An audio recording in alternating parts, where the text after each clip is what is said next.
Okay, guys, welcome back. Sorry, I do not mean to scare you with this large image. I know she is scary. I don't watch The View. I hate The View. I don't even know how they are online. I don't even know who watches these people. But man, they are they are after Joe Rogan, after the interview he had with Gupta, and and they can't get over themselves. I guess they had to come and talk about their opinion about the interview and all that stuff. Let's listen to this garbage. I'm sorry, guys. I apologize from in advance for this for this picture. Sorry. Let's listen to it. Sanjay Gupta going on vaccine skeptic Joe Rogan's podcast. You know, Joe Rogan, now I understand he has 200 million listeners. Yeah. And there are people who want to go after him for it, and Howard Stern is one of them. And Howard Stern probably has a similar audience to Joe Rogan, Yes. maybe. And I just want to read you what Howard Stern said to him. Quote, "We have no time for idiots in this country anymore. We don't want you. We want you to all either go to the hospital and stay home, die there with your COVID. Don't take the cure, but don't clog up our hospitals with your COVID when you finally get it."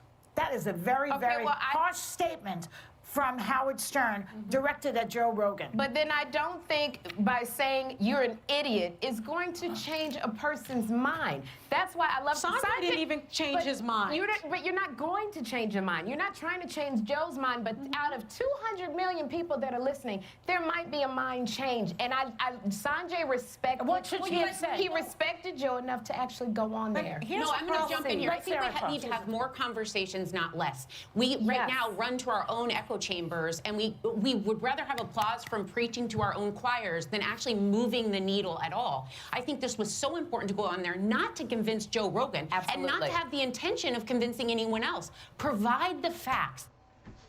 They're trying to, Gupta tried to make this into a change my mind deal, like Ladder with Quarter. He went on Joe Rogan's show thinking he's gonna change Joe Rogan's mentality or idea or whatever he does about COVID and all that stuff, but man, he got punked because CNN trashed Joe Rogan, trashed him, absolutely trashed him. And now these people are trying to see how they can, how Joe Rogan is messing with people's minds or whatever it is, and they try to convince everybody who listens to Joe Rogan to listen to them. This is the whole idea. Let's finish it up. Let's see what else they're gonna say. Oh God, I can't stand these people. Answer with science. Let people make up their own minds. That's the problem in this day and age. We're telling people how to feel. They will feel what they want. Give them enough information that they make that decision and win on merit. Dr. Gupta did something very interesting. When he got there, he pointed out that Rogan sells masks on his site, even though he wasn't a big mask. And he gave it to him as a gift during the interview. And then he also brought up to him during the interview, when I got here, there was a rapid test done to me. And then they also pricked my finger for the presence of antibodies. He's a hypocrite on top of Well, course. and Dr. Gupta. But I mean, the point is, Dr. Gupta showed up and said, by the way, to all you listeners, I just am providing facts. He didn't bring emotion. They didn't throw chairs. Sanjay's a very, I think Sanjay's a very effective spokesperson because he's not as politicized and demonized as some of the CDC, NIH doctors have been, right? So I think listen, Sanjay Gupta is not just a TV doctor. Sanjay Gupta is a real doctor at Emory University doing neurosurgery. But the other thing about Joe Rogan, if you look at his, yes, he has all of these listeners. That's so wonderful.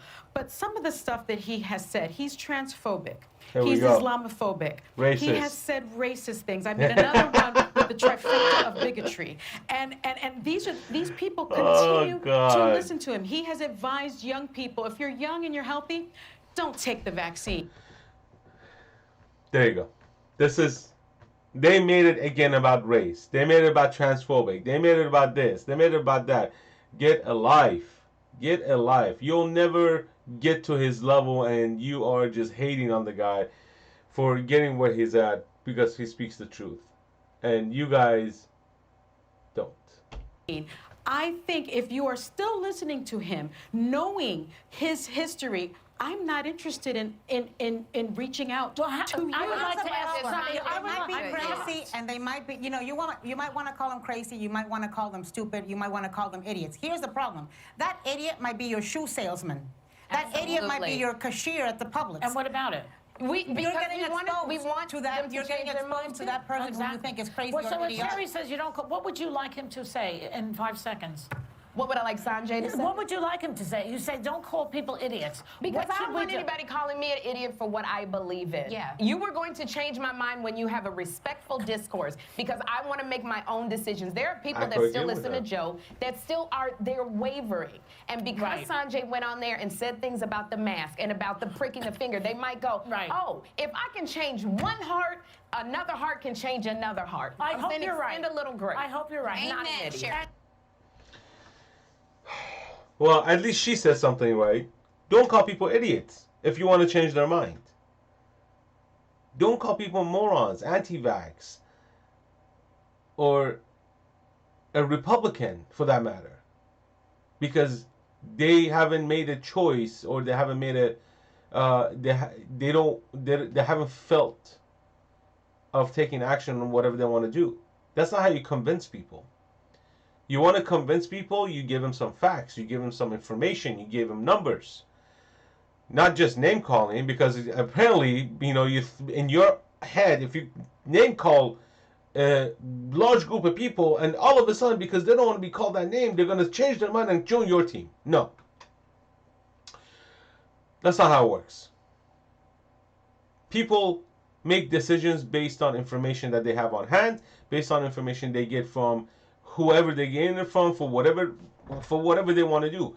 If you want to renovate your house, you're not just gonna trust one contractor. You're gonna go at least get a quote from 3 or 4, 5, 10 contractors, and compare their experience, compare their work ethics, compare their portfolio, pricing, X, Y, and Z.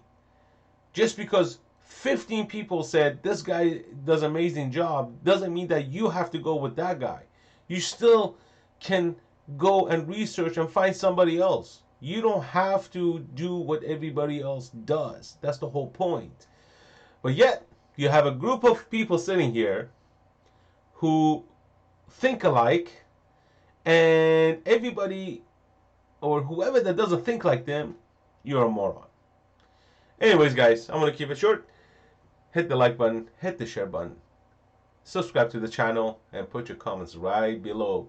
Let me know what you think about this video or about these lovely ladies. God bless you.